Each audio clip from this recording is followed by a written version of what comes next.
Les erreurs à ne pas commettre quand tu viens de commencer les affaires, c'est de ne pas prêter de l'argent avec les intérêts. Le crédit que tu prends pour faire le commerce, moi, ça m'avait vacciné. Et je ne souhaite pas que ça vaccine les autres. Pour récupérer ton titre foncier, ça prend du temps. Mon titre foncier a pris plus d'1 an. Les anglophones ont compris très tôt que pour atteindre la liberté financière, il faut avoir un pied dans les études, un pied dans les affaires pour les étudiants. Et il faut entreprendre au même moment qu'on est employé dans une compagnie. Aujourd'hui, les francophones aussi l'ont compris, ils sont en train d'emboîter les mêmes pas. Sauf que il y a plein d'erreurs que nous commettons en tant que débutants dans les affaires. Nous ne pouvons pas vouloir atteindre en moins de 6 mois les mêmes résultats que quelqu'un qui est sur le terrain il y a de cela 10 ans. L'entrepreneuriat, c'est tout un processus. Il faut avoir de la patience. Il faut du temps pour faire connaître son produit. Il faut du temps pour gagner la confiance des gens. Alors, quelles sont ces erreurs que nous commettons en tant que débutants dans les affaires? C'est ce que je vous propose dans cette vidéo à travers l'interview d'une maman qui a fait les mêmes erreurs et qui souhaite partager avec la nouvelle génération ses expériences.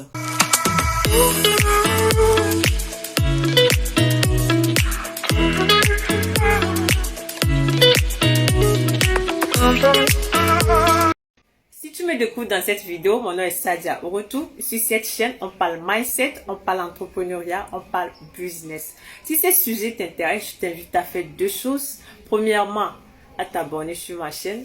Et deuxièmement, à cliquer sur la cloche de notification pour ne rater aucune de mes prochaines vidéos. C'est parti. Je salue tout le monde. Les erreurs à ne pas commettre quand tu viens de commencer les affaires, c'est de ne pas prêter de l'argent avec les intérêts. De ne pas faire cette erreur. De commencer avec les petits moyens que tu as, même si c'est 50 000. Tu cherches le business au niveau de 50 000. Tu commences ton business avec. Au fur et à mesure que ton capital monte à 55 000, 60 000, 70 000, 80 000, 90 000, tu connais déjà le bénéfice que tu gagnes tous les jours ou par mois. Ça te permet maintenant de dire que je peux commander à la banque le crédit peut-être de 50 000 pour que mon capital fait peut-être 150 000 déjà. Mais ne commence jamais avec le prêt bancaire ou acheter l'argent à l'usure ou dans les coopératives. Tu as déjà échoué avant.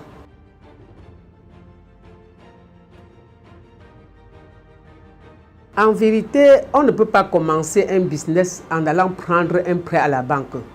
Quand tu commences le commerce, quand tu es déjà parti voir le banquier pour prendre le crédit, ça veut dire que tu vas travailler pour le banquier. Ce sont des erreurs.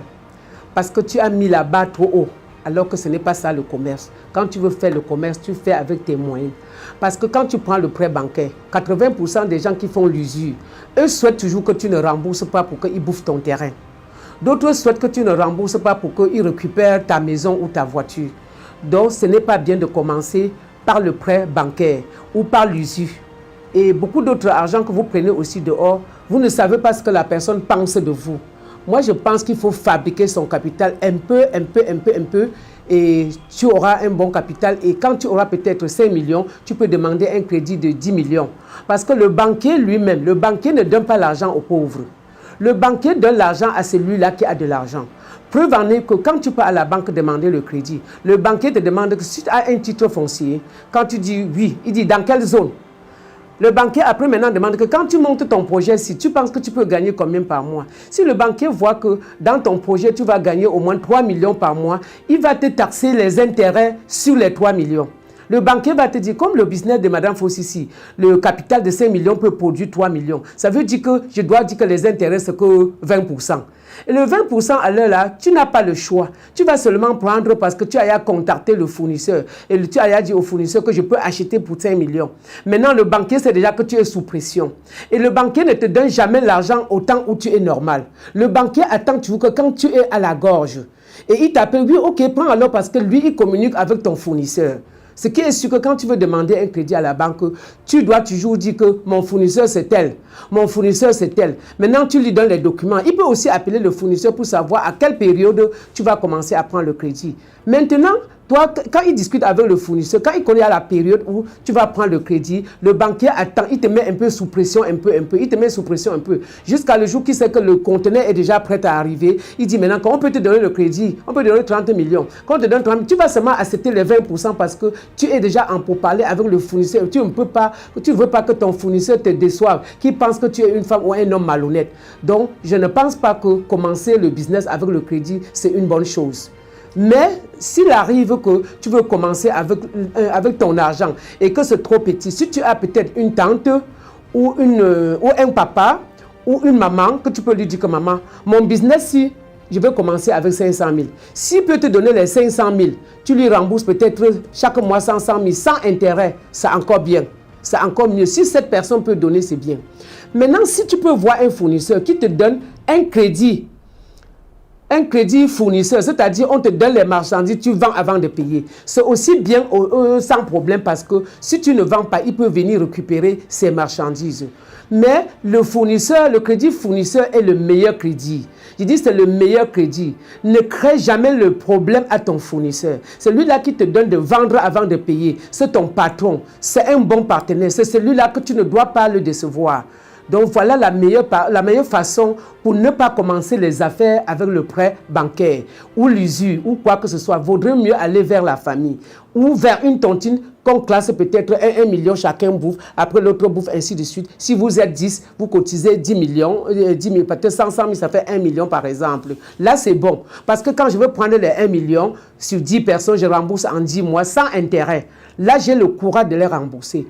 Moi, je pense qu'à ce parti-ci, que tout le monde doit retenir de ne pas faire cette erreur. Sinon, vous n'allez pas durer dans les affaires. Vous n'allez pas durer.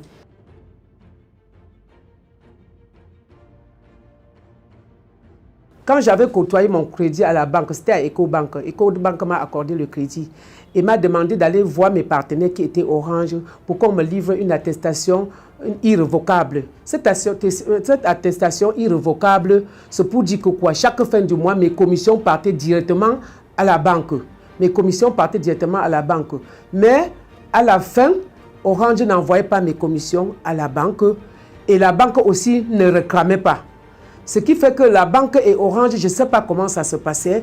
Je me suis retrouvé que la banque me donnait un crédit. La banque m'a demandé de donner ma contribution, ce qui était 60% pour qu'il me donne le crédit. La banque m'a donné 40 millions et moi, j'ai donné ma contribution 60 millions. Ça faisait donc 100 millions. Je tournais le crédit de 100 millions et la banque me prélevait les intérêts de 1 200 000, 1 100 000 pendant toute une année. Quand l'année finit, je me rends compte que je n'ai rien gagné toute l'année. Je retrograde ma mémoire. Je tire le relevé bancaire. Je peux m'asseoir, je traite avec mon petit frère Lucas que je salue comme ça. Il me dit que maman, tu as passé toute ta vie à travailler pour le banquier. Regarde que la banque t'a prélevé ici 1 million, ici 2 millions, ici. Quand je calcule tout ce que la banque m'a prélevé pendant toute l'année, j'ai versé à la banque plus de 14 millions. Mais comme je vous dis là, la banque me revendait mon argent. C'est-à-dire mon propre argent que la banque me vendait. La banque me vendait encore 60 millions. Parce que la banque ne m'avait donné que 40 millions pour compléter mes 60 millions qui étaient déjà dans la banque, dans le compte. Et il me vendait 100 millions. Au lieu de me vendre, c'est là où je me suis rendu compte à la fin de l'année. Mon petit frère m'a dit non, casse ton crédit, casse le crédit et tu te bats avec les petits moyens que tu as. J'ai vu qu'il avait raison. Je suis rentré donc à la banque et j'ai dit que non, je vais casser mon crédit. Le crédit si est trop fort. Le banquier même n'était pas prêt à casser le crédit. À la fin du mois, il a dit que non, prenez d'abord l'argent qui est dans le compte là. Prenez d'abord tout votre argent. Vous cassez et vous donnez le relevé. Quand ils ont tout cassé, prendre tout ce qu'ils pouvaient prendre, il me dit que non, ce que tu peux encore nous verser, c'est seulement 5 millions. Je suis venu verser les 5 millions. J'ai tiré le relevé. J'ai demandé est-ce que je vous réclame encore l'argent. Ils ont dit non. J'ai dit ok, remettez donc mon titre foncier. Remettez mon titre foncier parce que moi, je n'ai je ne peux plus continuer à travailler à perte. C'est-à-dire, c'était très difficile. Et c'est à partir de là que j'ai perdu mon contrat à Orange. Parce que je ne pouvais plus acheter comme la banque m'aidait. Je ne pouvais plus acheter comme Orange voulait parce qu'à l'heure là, il fallait que je choisisse ma vie et moi-même que de continuer à travailler pour le banquier. C'était ça.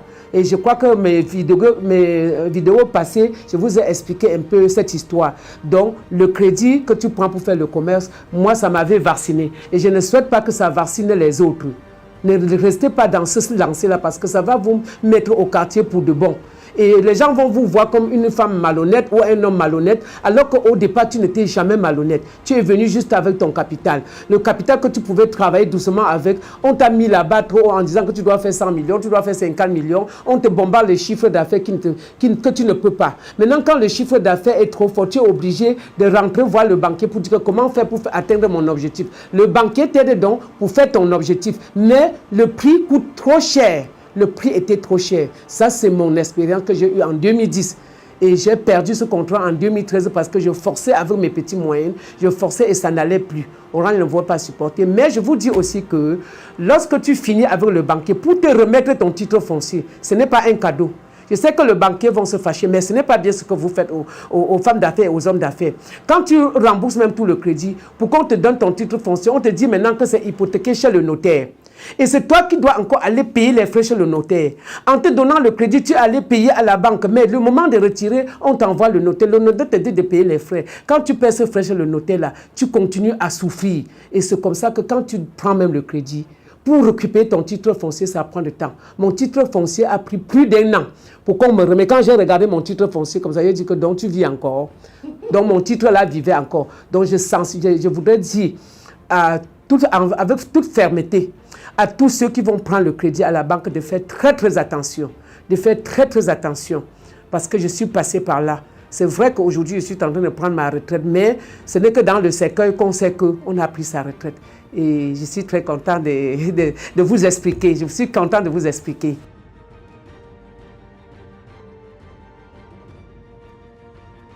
Lorsque tu veux te lancer dans les affaires, ne faites pas l'erreur de mettre d'abord les employés. Assois-toi toi-même, tu commences ton business. Tu ne peux pas ouvrir une boutique. Tu donnes les clés à quelqu'un qui commence. Ce n'est pas possible. Assois-toi, enlève la veste, tu t'assois, tu commences ton commerce. Tu vends, tu prends l'argent, tu mets à la caisse. Tu vends. En fin de journée, tu calcules, tu vois ton bénéfice, tu mets à côté. Le lendemain, pendant 1 mois, même 3 mois, après 3 mois maintenant, tu peux chercher un premier employé. Le premier employé, tu te bases sur ce que tu gagnes pour le prendre. Tu te bases sur le bénéfice que tu gagnes par mois. Si toi seul, tu gagnes déjà un bénéfice peut-être de 100 000, je prends un exemple, tu peux prendre un employé de 50 000. Tu sais que quand lui va prendre 50 000, toi, tu auras 50 000. Après toute charge, je le dis très bien, après toute charge, parce qu'en dehors de l'employé, il y a aussi la lumière, il y a le loyer, il y a les petits transports que tu appelles le transport pour aller acheter les marchandises. C'est des petits trucs. Il y a parfois aussi même les frais bancaires que ça se passe. Donc, il faut aussi la comptabilité. Il faut tenir une bonne comptabilité. Mais si la comptabilité est même bien comment et que ce n'est pas toi-même qui étais d'abord assis, sauf si c'est les grandes entreprises qui viennent déjà peut-être avec avec un système très élevé. Mais si c'est des petits commerces que tu veux grandir doucement, assois-toi toi-même, tu commences ton commerce, tu vas doucement. Au fur et à mesure que ça monte, tu prends l'employé en fonction de ce que toi-même tu gagnais.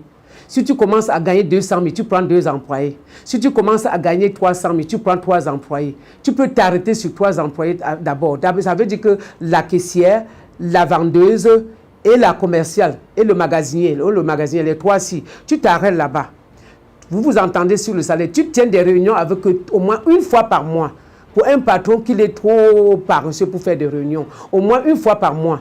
Mais il y a des patrons ils savent que de temps en temps, il doit appeler quelques employés dans son bureau pour discuter. Pour dire que tel jour-là, tu penses que ceci est bien, est-ce qu'on peut continuer? C'est aussi important. Mais il faut tenir des réunions. Le patron, ce n'est pas celui-là qu'il abandonne son bureau, il peut rester au quartier. Il met les employés. Je suis passé par là. Je peux dire que j'ai perdu mon contrat parce que en 2013, j'avais confié tout aux employés et j'avais fermé l'œil. Je suis allé rester à la maison et ça m'a mis dans tout ce que vous connaissez aujourd'hui. Pour ceux qui me connaissent, ça m'a mis dans tout ça. Je ne souhaite pas que quelqu'un d'autre tombe dans les mêmes situations. Le patron, c'est un esclave. Le patron doit travailler jusqu'à la mort. Si le patron tente de dire que je vais aller me promener pour 6 mois, ou bien je vais faire 6 mois sans tenir de réunion, ou je vais rester au quartier, tu viendras trouver qu'on a fermé les portes et tu ne seras plus patron. Tu ne peux plus être patron. Donc le patron doit savoir que gérer les gens, créer une société, c'est accepter faire l'esclavage. Parce que tu nourris plusieurs bouches. Tous ces employés comptent sur toi. Si maintenant, tu commences à aller dormir 6 mois avant de revenir, tu fermes ton entreprise, tu ne tiens pas de réunion, tu as laissé la société à qui? Aux bandits, ils vont voler, ce n'est pas de leur faute parfois, parce qu'ils voient que le chef d'antenne n'est plus là. Quand le commandant n'est plus là, le bateau va se couler. Et je vais dire encore que même quand tu es là, eux te volent. Combien de fois quand tu n'es plus là? Imagine que quand tu pars de temps en temps, après 30 minutes, on dit toujours qu'ils ont fui, ils ont fait ceci. Mais imagine que tu n'es pas là.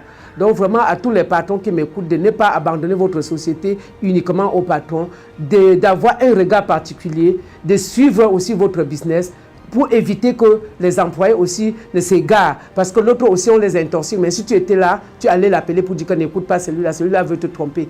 Dès que tu vas voler, tu vas aller en prison, il va t'écouter. Mais une fois que tu les as tous abandonnés, et l'employé veut aussi parfois voir le patron. L'employé veut aussi voir le patron. Il veut discuter avec toi. Il veut que tu l'appelles au bureau, tu parles avec lui. Quand il sort, tu lui glisses un billet de 10 000 ou même 2 000. Il veut ça. Ce n'est pas que c'est la corruption, mais c'est parce que le patron reste patron, le père de ses enfants, parce que 80%, même si c'est un employé qui travaille chez toi et que son âge dépasse ton âge, c'est toujours un de tes enfants. C'est aussi une partie de tes enfants. Parce que quand il vient causer dans ton bureau, il a laissé 5-6 enfants. Non, ne lui laisse pas comme si peut-être il était déjà au niveau où tu ne peux plus le conseiller. Tu dois toujours lui parler, l'appeler au bureau, vous discutez. Et je pense que ça va aller. Ça va aller.